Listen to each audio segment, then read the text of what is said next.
Why look at this topic? Why all religion? A really convoluted title.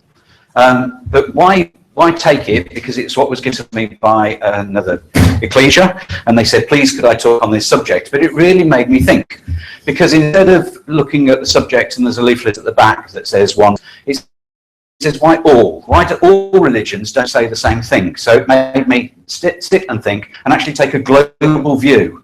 Why have we got all these religions? Why are we here? Am I in the right place? I went to 5 different churches before I part the Christadelphians. Am I still at the right place? Is there somewhere else? That it says in Corinthians, it says we will see through the glasses through yet darkly. And all of us have our own preconceptions at the start, which we take into what we're looking at. I've tried very much to take this as a purely analytical approach and looking at all religions. Let's look at them. Let's find the trends. Let's find the commonalities. Let's find out what's going on with those religions and get to some conclusions together about why do all religions not say the same thing? Why is there so much difference? Is it important? For example, I was trolling around and I found out there was a website called Religious Tolerance, and it sort of sums the situation up to a certain extent. What is our eventual condition after we die? Do we eventually land up in heaven, hell, purgatory? Are we sent to one of those locations immediately? Do we simply disappear and cease to exist in any form? Do we sleep for a long time after death before waking up for final judgment? Are we reincarnated into new bodies, either as animals or humans, for another lifetime on earth? Within Judaism and Christianity, different traditions, faith groups, writers over the past 1,000 years have proposed a variety of scenarios covering above options and more. All have based their beliefs and interpretations on the Bible, generally speaking. Roman Catholic Church based its belief on heaven, purgatory and hell on some main biblical passages in Hebrew and Christian scriptures and the 14 books of the Apocrypha, supplemented by church wisdom and teaching down through the centuries. It then moves down through liberal Christians, humans, atheists, agnostics, and it just finishes by saying, most followers of all religions also follow their teachings of their faith tradition. This satisfies the main requirement that many people of their religion, to give them a sense of security in the face of an uncertain and frightening world and the inevitability of their personal death. That's a statement without hope. Basically, it's saying people are looking where there is no hope. And I believe it's important to have a hope. So I want to try and find the faith that gives a hope, that gives me some personal satisfaction. And that's what I'm sharing tonight. It's purely my own thoughts. It's purely what I've been going through. Inevitably, I've done a lot of looking, and it's going to be summarized down to conclusions, which I'll gladly show you the materials afterwards. So, enough of the long introduction. We're going to go through this in 3 parts. Part 1 is, because I'm conscious a few of you weren't here the first time, is a bit of a recap, quite a long recap on the first talk. Then we'll go into the body of the second talk, and then we'll have a conclusion. The reason why, it was just so big. So the first talk, we looked at origins, and we looked at origins of where did all this religion come from. And tonight, the second part of it will then look at the endings, and it will look in particular at what about afterlife, what about looking at the end of all things, Armageddon, whatever it's called. What do different people believe about that? And then I sat back and looked and said, well, what does that end up with criteria? Does it group? Does it come together? What are the conclusions? And I've ended up with 3 or 4 different questions that if you answer those, between this and this, it actually separates all religions into these areas. So that's the theme that we're going to go through tonight. Yeah, it is warm. I'm basting already, so I'm going to be drinking a lot of this as we go. So, this was the rough theme that I was looking to take the last time, which was going through major religions, the origins, the view of a creator. I had to take out view of the future, commonality, differences. We then looked at the Babel Pangaea, it's called, in Yahweh's message, was the thing we did the last time. So let's skim through what we did last time. Again, this comes from the Lion Handbook. Is there any chance we could kill these 2 lights? Because that would make me a bit cooler. Thank you. This comes from the Lion Handbook and is quite a good, I looked at a lot of places, quite a book way of summarizing where a lot of faiths came from. You can see from a very small point of 3, then you've got a lot of faiths all come from the point of 3. So let's look up at that end a little bit more. And finding out from the research that what you've got is you've got most faiths are coming from, all faiths are coming from three early points if you're looking at origin. Either Abraham, so that's the faith of the Israelites, or you're talking about the Hittites with the Egyptians and the Babylonians. Should also, now I've looked further, could include the phrase the Akkadians and the Sumerians. That's that general group together. And then Hinduism. So from those 3 points, all faiths tended to then come and branch from that as they're coming through. And from that you then move through, and you've got faith of the Persians coming through, Zoroastrianism. That's the faith of the Medes and Persians for those. You've got your Babylonians to the Medes and Persians, and then the Greeks, that had its own faith, we know, and then we got the faith of the Romans, very much based on the Greeks. And then from that you get newer faiths coming on board, like, for example, Sikhism coming in towards the end, and Baha'i. Baha'i is like the replacement for Zoroastrianism. It's from Persia, and it's like almost an eclectic collection of lots of thoughts from all around that have been gathered together in one area. Okay, so the conclusions I've got so far was that the oldest religions are the religions of Yahweh, Hittite, and Hinduism. And I'm starting to use the word Yahweh. Now, as a non-Christadelphian, I came along Christadelphians and said, why are they changing the word Holy Ghost to Holy Spirit? And why are they changing the word sometimes God to Yahweh? Now, actually, as I've gone through this, I've now got a lot more respect about using the name Yahweh to describe God. Because when you look at the Bible, really, what's happening is, it's God's name. It's God saying, I am the God of the Bible, this is my name, and there are all these other gods over here. Because the gods of the Hittites, the gods of the Akkadians, the gods of the Sumerians, the gods of the Kenizzites, Perizzites, that was in verse 19, which we didn't read, the introductory reading. All of those, they came from what's called polytheism. Basically, they decided to have lots and lots and lots of gods. We'll cover that in a little bit more in a moment. But basically, you look at the Old Testament, and it's the battle between the God of one, monotheism, God, against polytheism, people having many gods that they select. And Hinduism is also polytheism. I chose Hittite because the Akkadians and the Sumerians, they just generally had this, after people died, you went into a nothingness. It just sort of went into nowhere.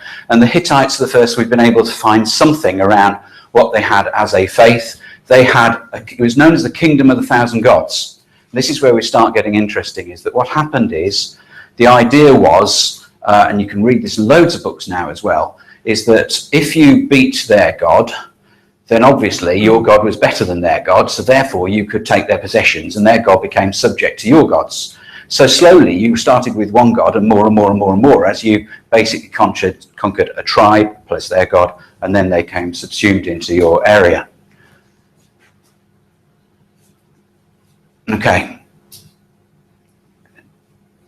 What I find fascinating is the Bible explains all this.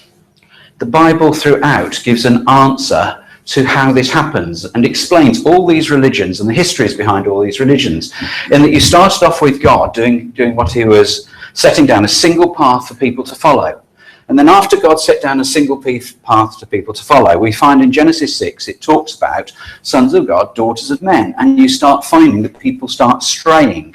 And you get this strain of thought, which is basically, I want to follow God, or I'm going to follow man and the ways of man. And that comes as early as Genesis 6. You get this then thought coming from that at the time. Cain, Laban, all the people, they are the people who produced those tribes, the Sumerians, the Akkadians, the Hittites, all of those produced the big tribes that were around at the time of Abraham. But, they set the trend for the thoughts. You then get the time in which Babel causes then the splitting of the nations. And from Shem, Ham and Japheth we'll look at and we'll find how then, again, faiths split. And I've got a suggestion that you can see the logic of how things progressed. But basically you can see that God's way is one of monotheism and his name is one. I am that I am. And that is the message that's been giving us very much from the Old Testament, consolidated in the New. Whereas on the other side, you've got people choosing their way, their gods, because they wanted to interpret it their way, leading towards polytheism, and, well, why not then leave God, leading towards atheism? Okay, so that's one of the conclusions. Then we've got this thought of Pangaea to Bible to the continents, in which you'll find that when you start grouping them, I was able to identify that you can actually put the faiths that come into the three types that are here. You've either got monotheism coming from Shem, who was the first son who followed God. You've then got Ham, who actually rebelled quite early, and he scattered away. And Ham seems to be, you find, the father of the tribal religions, which were very basic, very independent in what they're doing, very not actually having much thought of an afterlife comes as the trend. And Japheth, which was then actually beginning to say, well, actually, I'm either going to live my life no hope, or I still want to have some hope, so therefore I'm going to be in this camp, which is the group that had an afterlife. So you ended up in these three areas: monotheism, of which Judaism and Islam are the main two areas that believe have monotheistic base. And then you've got Ham, which follows very much a tribal base, and Japheth, from which we get the Greeks and the Norse and the Celtics and the Hinduism coming all from this route. Does that make sense? Can you justify it?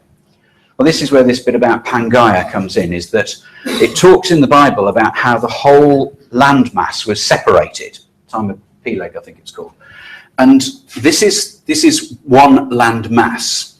So you can take Eurasia up there, North America, Africa, South America, Australia, Antarctica. If the whole Earth was smashed together into one land source at the time of Babel, then after that, Ham scattered, Japheth scattered, Shem stayed very much in the Israel area there, and you end up that the land masses were very much occupied in this way. Now, if you take that and compare it to your faith chart that you've got, the one which is a line, you will find that nowadays there is still an alignment with this. So very much what happens is that Japheth was the home of all forms of polygamy with a belief in an afterlife, and that afterlife ended up being one of either reincarnation or of resurrection. Ham was very much the tribal faith, the faith that stayed very, very independent, I would suggest. What about the origin religion? What we also found is that there's no books that talk about the origin of faith before 600 BC, which is the time of the Greeks. Everything before then is oral tradition. Everything is claimed. We won't go into that, but you can find that the Greeks are the first, therefore, have got some solid foundation we can objectively look at rather than it being word of mouth. The Bible is the only book that actually claims to have writings beforehand that can be written and viewed. Now, they can't all be viewed, but there's no evidence of any Hindu literature to look at. You can't find anything of that. And they say it was all oral until about 200 BC. So they don't claim to have anything written. The Bible is the only book that claims to have a written thing to be followed, because it says, these are the words of Adam, these are the words of Moses, these are the words. Now, interestingly, when you then go back and find 600 BC, you find that shards of pottery have been found that have been dated back to 1000 BC, which have got Hebrew writing on them. So we know that Hebrews could write, we know that they could write at least 400 years before this. So this is a claim. The claim is that the Bible is the earliest literature to look at to try and find the truth. A claim you can test or challenge as you wish. One of the things that comes from this polytheism, by the way, you can see here that that's three gods together, united, coming from Hindu, and you then go to the Greeks, the same line, you've got these, you've got Poseidon's were the three. A lot of the faiths come out with, and that includes Babylonian, come up with this idea of three gods being the power and equality between the three gods together with one slightly more powerful. And so the thought of, and that's why I'm trying to summarize, the thought in the Trinity of being a polytheism, because it's putting three gods in one. Okay, so mainstream Christianity ends up as an assimilation of Eastern Trinitarian polytheism, tribal, which we get things like Sunday, Odin's Day coming from, and oral traditions coming out, particularly in Judaism, in there, with human derivatives coming from it, like atheism, evolution, Scientology, nihilism, and we can keep on going. These are the big faiths in terms of number of people believing at this moment in time. So you can see Buddhism very large, Christianity largest, Islam coming through. Interesting, I thought, Epicureanism? Isn't an epicure something to eat? Well, Epicureanism, strangely, comes from a chap called Epirus. Epirus was a Greek person, and he talked about that all you needed to worry about was food and drink. The origin, food and drink, the origin of hedonism actually comes from Epicureanism. So this is where it comes back before the time of Christ. Largest religions on the left-hand side: Christianity, Islam, Hinduism, Buddhism, Sikhism, Judaism. You can see coming through as the large numbers. And the distribution. Interestingly, the gods of Japheth very much reduced down. Polytheism reduced as Constantine, as Rome came through with, you know, the influence of the single faith, then the thoughts of the Norse and the Greek gods very much reduced down. But you can see how Christianity has then conquered large areas. Islam, very essential band, very much central band with very little penetration to the extremes. Sort of very much showing for me how that was Ishmael and the tribes around Ishmael that slowly grew. Then you've got Buddhism and areas around like here. Around here, it is all very much really about self-actualization. It's about self and enhancement of self and moving self forward. Either Buddhism on a very, very highly moral ground, moving towards nirvana, moving towards something true enlightenment, or if you get into the West, this is where you've got Nietzsche and nihilism actually saying it all destroys into nothing. I'm sorry, time is really skipping on. So I will move on to there. But here's, you see, this comes from the Merriam-Webster dictionary. You can see, where do the earliest faiths come from? Judaism before Hinduism. So just evidence of the claim about where does the origin come from for you to accept, please. Right, let's do a quick grouping so we can try and spend the rest of the evening on faiths that you know and are interested in. What we've got is we've got 4 groups in which I decided is that you can split things into monotheistic, polytheistic, heaven-going, polytheistic, reincarnation, and atheistic type faiths. So let's give you a break and get your brains working for a minute. Shout out faiths that you know, and we'll put them. If you can tell me which one you think it goes on as well, that's good. If not, we'll have a debate. I'm waiting. Sorry, Islam top right. Thank you. Christianity top right, and also Christianity top left, depending if you're Trinitarian or non-Trinitarian.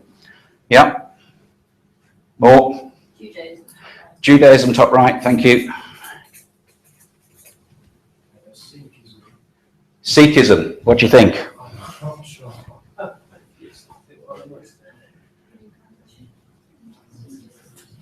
I can't remember. I think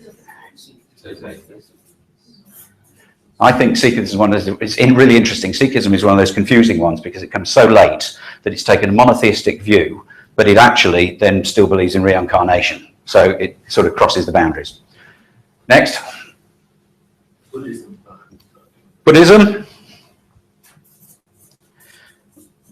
Buddhism is highly moralistic atheism, really. Very general, but it's talking, we'll look at it and we'll find, because Buddhism has no hope, it's talking about self-actualization and about coming through and getting to a state of self-enlightenment. So the focus on it is about self and self-awareness. And what you're getting is you're getting focus on self rather than focus on other beings. And so this becomes a grouping of people who are looking to self and how self can be satisfied. Yep. Hinduism, bottom right. Hinduism, bottom right, thank you.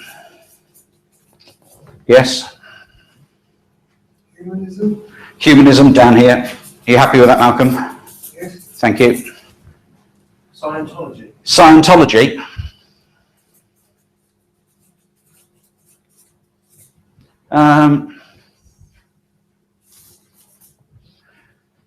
You know, they believe in, they debate themselves about the belief in an intelligent design coming through. So could actually stray into that area. Anywhere else? We've got Buddhism. Got Buddhism. Okay, good. So that's the grouping. If you didn't, where's my gadget gone? In my pocket, over here. If you wanted to just check on more, that's about the top 30 faiths they're going through. Islam we've covered, Hinduism, Chinese, Buddhism, ethnics down in that area. This ethnic and African tends to, and the secular, very much Ham. Sikhism, Yoika, very big. That's the faith in Korea. That's the faith which comes from, forget the name of the chap, but it's all about work ethic. It's all about you will work and you will have a good life, which has basically served me. No thoughts of a kingdom belong there. So Yoika comes down here, but huge faith when you take it. Spiritism, Judaism, we got Baha'i, we talked about Jainism and Shinto. Jainism comes from Hinduism, Shinto comes from Buddhism, Kaodai comes from Buddhism. Zoroastrianism, as I say, is the Persian one, which is here.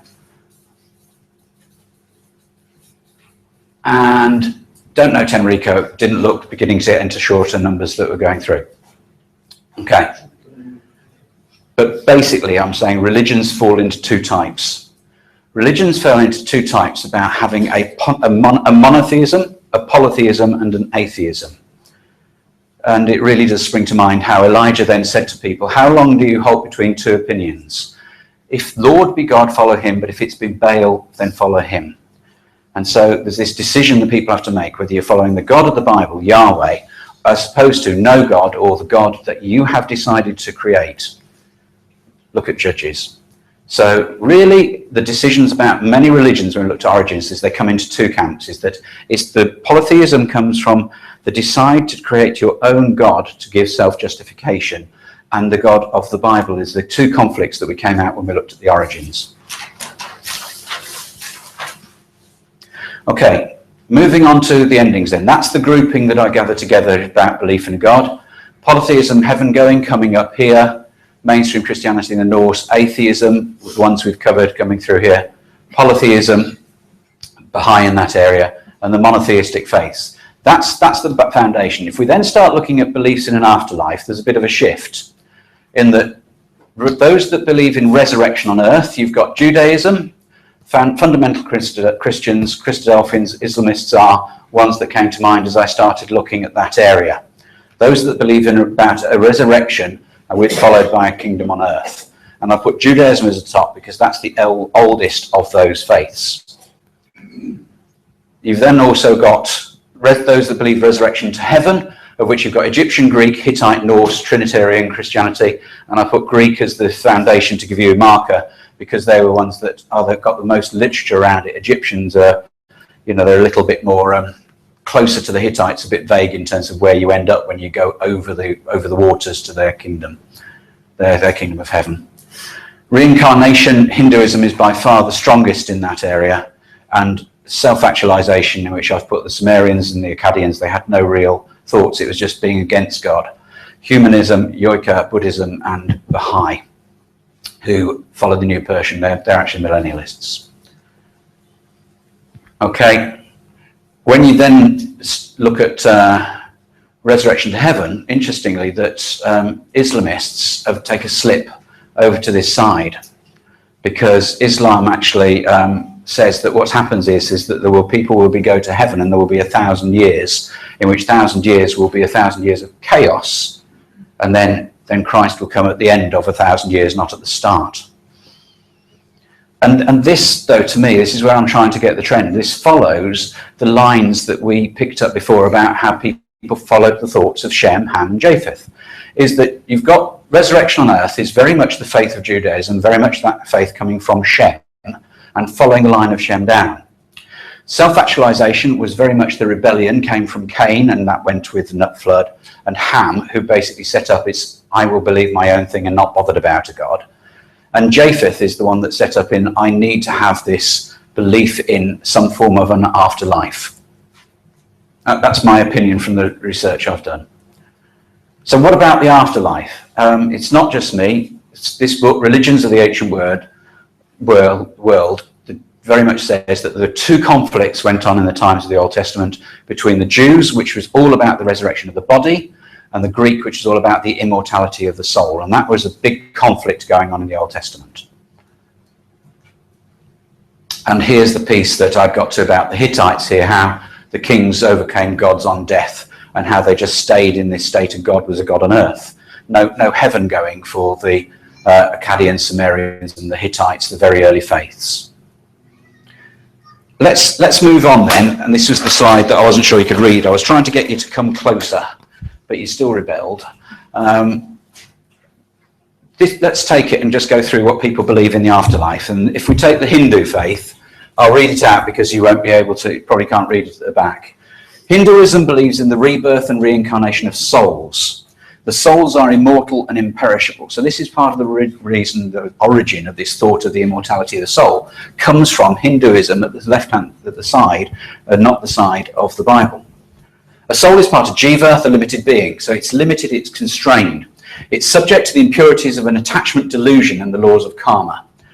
Karma is basically, we'll come to that, is this thought about you will then move on to a next state. It is destined for you to move on because you are suffering for delusion, and you will therefore die and you'll get to the next stage, and the next stage, so eventually you go through this karma this way before you end up at nirvana, which is the end. We'll summarize that again. Death is therefore not a great calamity, not an end at all, but a natural process in the existence of a jiva being as a separate entity, a resting period during which it recuperates, reassembles, adjusts, returns again to the earth, continue its journey. So until a soul is liberated, neither life nor life after are permanent. They're both part of a grand illusion because it's just an illusion of the life you're living in now. You either progress to a higher being or you go back to an animal, a lower being, and then work through the cycle. I've got many friends who are Hindus. Death is a temporary cessation of physical activity, a necessary means of recycling the resources and energy, opportunity for that part, the jiva, to re-energize itself and to review its programs and policies and plan for the next phase. We'll skip a couple. When a person dies, his soul, along with some residual consciousness, leaves the body through an opening in the head, goes to another world and returns again after spending some time there. What happens after the soul leaves the body and before it reincarnates again is a great mystery about which we can form an idea after studying the scriptures. So no ideas in Hinduism about what goes beyond the afterlife. It's very vague, not too much concern. It's all just about self-actualization going forward, and then it just becomes a great mystery. The reason I think it's worth doing this tonight is because we've got to talk to people about this. And therefore, whether you're doing this from an analytical point of view or you're looking at it from a faith point of view, the more you understand about who you're trying to talk to, at least we can find common ground. Nirvana. Nirvana is the end. It literally means blown out like a candle, and it's most commonly associated with Buddhism. It actually refers to this imperturbable, I can't pronounce it, this staleness of mind after the fires of desire, aversion and delusion have finally been extinguished. So it's the moving of yourself through to great degrees of self-awareness, including the thought, the importance of afterlife, and then it moves forward until you reach this great stillness. And when you reach that great stillness, then all is peace. That's why there's this great thought of meditation enabling you to lift and to be able to be in a state of stillness, a state of calmness. So it is the breaking out of this cycle of birth, life and re-death. Nirvana is the ultimate in polytheistic thinking for Hindu and also Buddhism. And you can see from that how Buddhism came from Hinduism. Sikhism came from Hinduism. They've taken it and they've adapted it. And for me, I want to go to the place to find the original God, the original message. This is too tight for you, I'm sorry, but this is what Islam says, and this is Why Islam website. And there's a quote here from the Quran. To the righteous soul will be said, O thou soul, in complete rest and satisfaction, come look to your Lord, well pleased yourself and well pleasing unto him. Enter you then among my devotees, and enter you my heaven. In Islam, an individual's life after death and the hereafter is very clearly shaped by their present life. Life after death begins with the resurrection of man, after which, and I can't read this myself anymore, but what the theme it's getting to is very much saying that how you live your life now influences you into the hereafter. Don't worry about the hereafter. Live life now. Don't worry about fatalism, because how you live your life now, you will then be rewarded afterwards.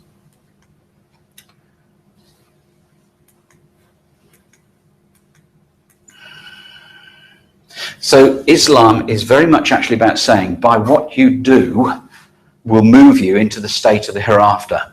And that's why I started thinking again, and you find these categories then end up saying that this area here, I need to move Islam over, are saying faith actually will get you to the next stage, the stage of a kingdom, where all of the others are actually based on works.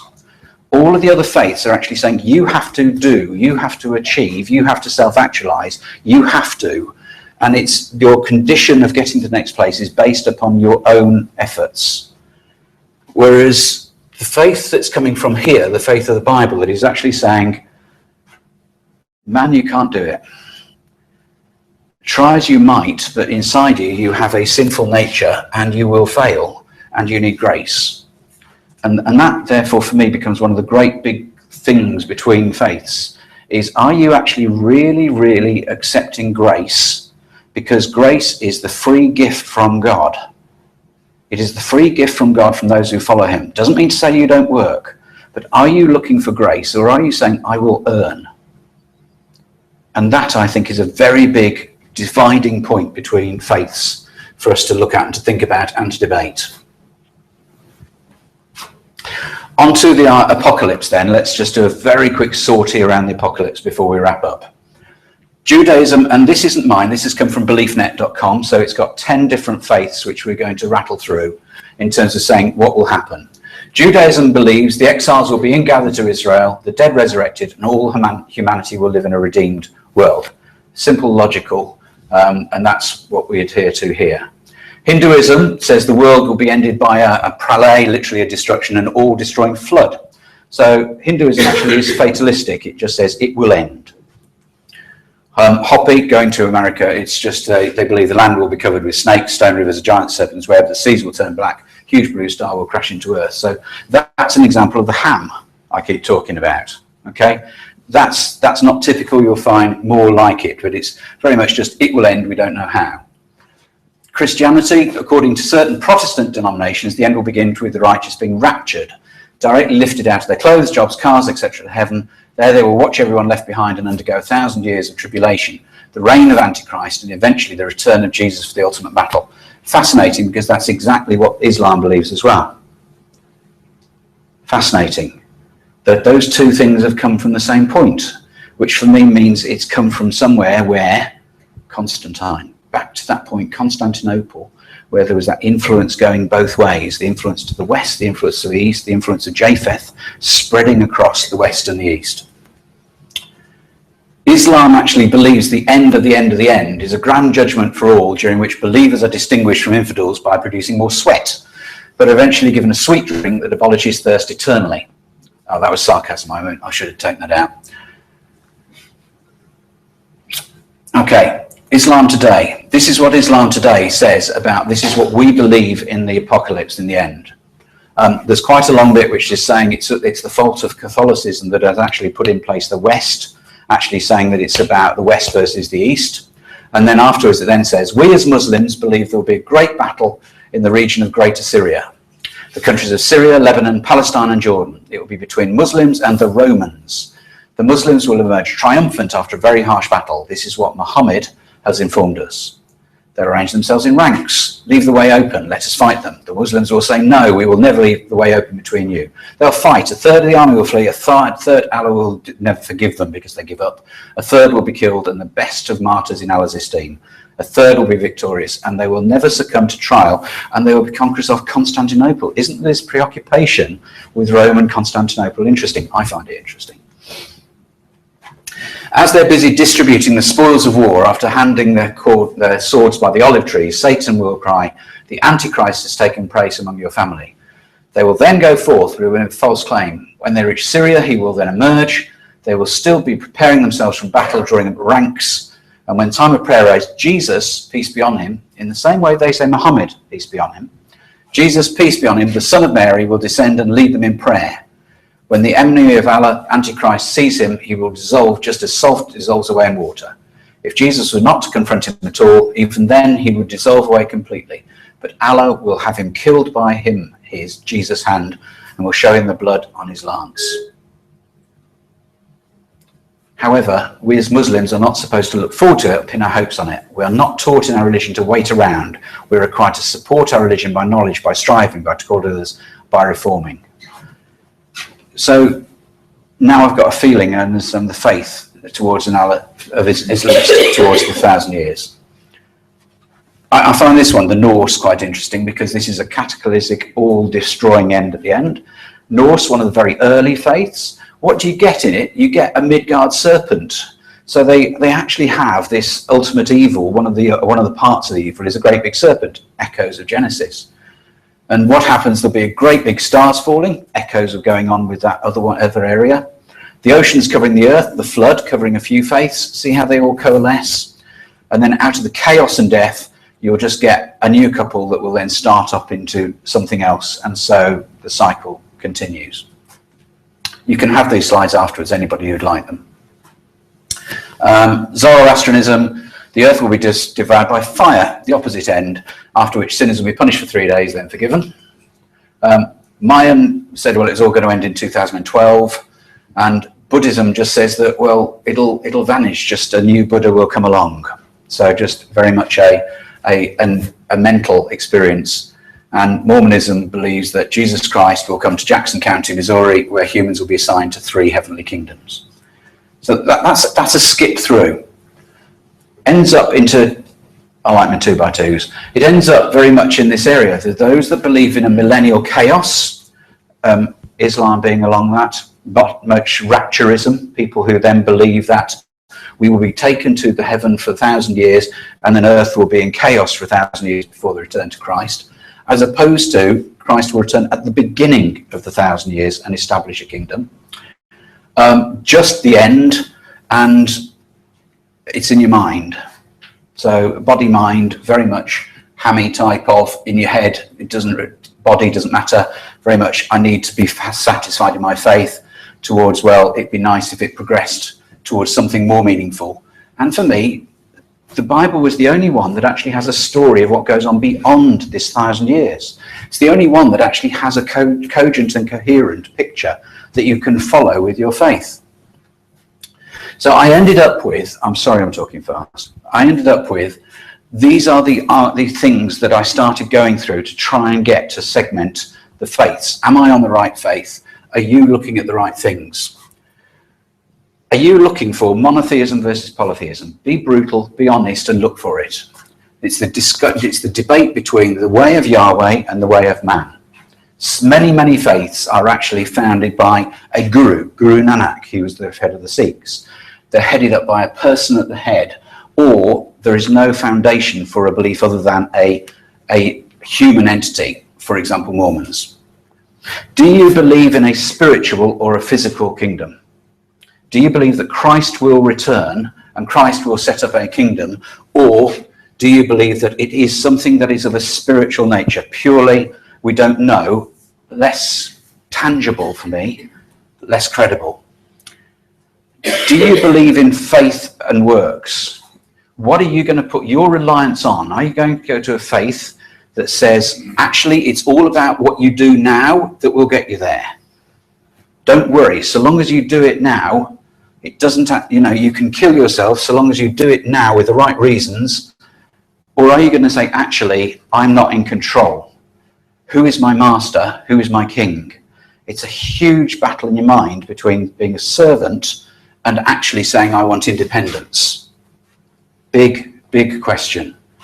And that really underpins the whole of this, about saying, that word I want to come first, and I am going to put in place a belief system which I want to follow, or actually, I am just part of a system, and there is a great and mighty God who I wish to learn about. What about the purpose after the millennium? What is there in terms of the final picture? And I think if you ask those 4 questions, those are the ones that can help you go through this morass that we've been through of all the different faiths, and you can segment them and you can have conversations around these areas. So if nothing else, so you can understand who you're talking to, what they believe. So if you just take those 4 questions and ask them, it can help you then have debates about where you've got common ground and where we don't with people and other faiths. This purpose of the behind the millennium, though, so key, is the whole point of the kingdom when Christ hands over, then the Son will be subject to him, God, that Yahweh may be all in all. And the point, for the earth shall be filled with the knowledge of the glory of the Lord as the waters cover the sea. So the point of the God of the Bible, the point of Yahweh, is that we are here to glorify him. It's this battle. It's this battle between man. It talks about you cannot serve both God and mammon. Are you going to serve yourself, or are you going to say, I will trust a God and who has created things? We have so much evidence to believe in God, so why don't we follow him? I think this is really cool. It's up on the wall there, just beside you. So it's the bit at the end. If you just read the bold words, the Bible message, Jesus Christ overcame sin. He was raised from the dead. At his return, he will bring peace and righteousness, ending suffering, injustice and war. That's the 1,000 years that many think will be chaos. And after that, the whole earth will be full of God's glory. So we have this message to go into a kingdom of Christ and beyond when you take the Bible that I've not been able to find in any other faith. Now, you might be able to find it, and I'd be love to have that discussion with you. But I don't see a faith that takes you beyond into something that has got a clear message that we can actually try to follow. That's my research anyway. So let's make it personal. Changing those questions into another way.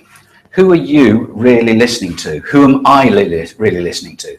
Are you listening to God, or are you saying, actually, I will find my own faith, I will find my own way? You need to search your hearts and be honest, because that will choose where you live and where you put your heart. Where is your real home? Where are you looking? A huge amount of these faiths are about a tribal influence into an area and a land locked about the area where I could have possession. And do you really believe in grace, or are you believing in works first? Those are the three questions. The Bible gives the answer. What does Yahweh require of thee but to do justly, to love mercy, and to walk humbly with your God? Micah. So many more passages we could go to. Where is your home? For our citizenship is in heaven, for which we eagerly wait for the Saviour, the Lord Jesus Christ. We have no abiding city. We are waiting for the return to be part of Christ's kingdom. Our home, actually, at the moment, is our heart is in heaven with Christ, because we have no land of which we'll be part of, but we'll come back to land in a second. For the wages of sin is death, but the free gift of God, the free gift is eternal life in Christ Jesus our Lord. Ultimately, our works result in sin, result in death.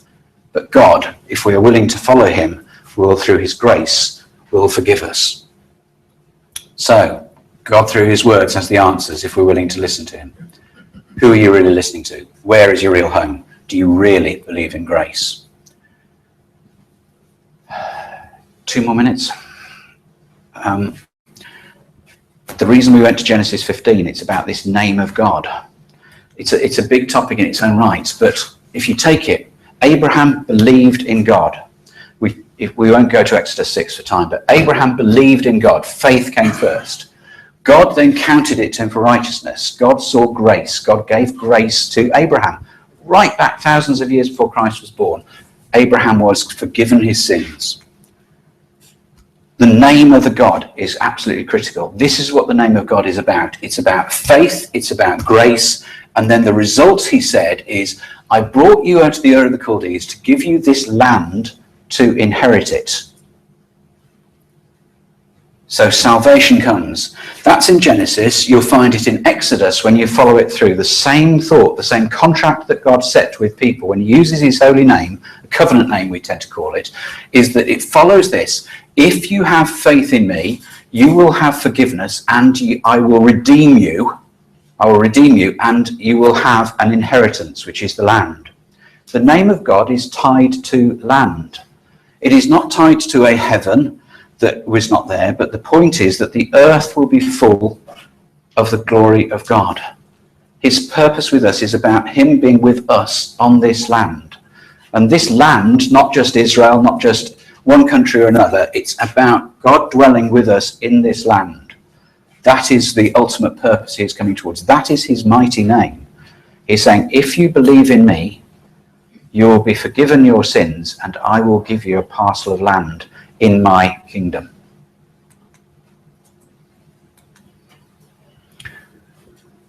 Jamie referred to this morning, and it was so appropriate when I was thinking, is that this is where people are at.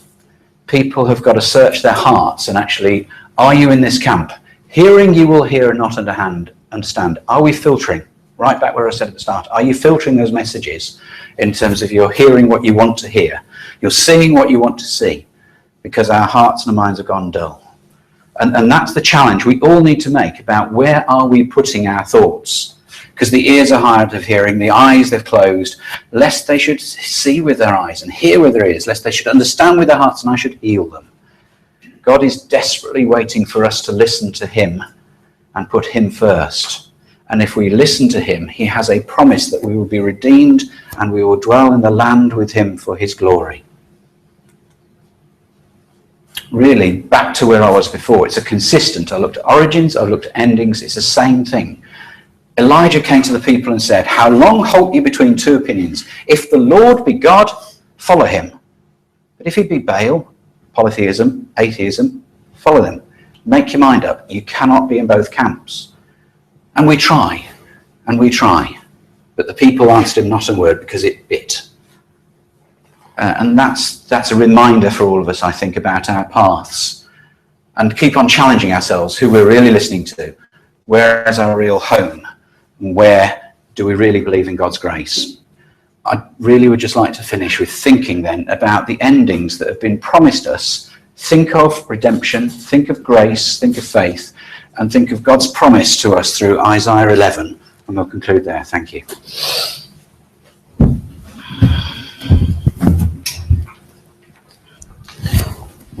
Reading then from Isaiah 11, verses 1 to 9. There shall come forth a rod from the stem of Jesse, and a branch shall grow out of his roots. The Spirit of the Lord shall rest upon him, the Spirit of wisdom and understanding, the Spirit of counsel and might, the Spirit of knowledge and of the fear of the Lord. His delight is in the fear of the Lord, and he shall not judge by the sight of his eyes, nor decide by the hearing of his ears, but with righteousness he shall judge the poor, and decide with equity for the meek of the earth. He shall strike the earth with the rod of his mouth, and with the breath of his lips he shall slay the wicked. Righteousness shall be the belt of his loins, and faithfulness the belt of his waist. The wolf shall dwell with the lamb, and the leopard shall lie down with the young goat, the calf and the young lion and the fatling together, and a little child shall lead them. The cow and the bear shall graze, their young ones shall lie down together, and the lion shall eat straw like the ox. The nursing child shall play by the cobra's hole, and the weaning child shall put his hand into the viper's den. They shall not hurt nor destroy in all my holy mountain, for the earth shall be full of the knowledge of the Lord, as the waters cover the sea.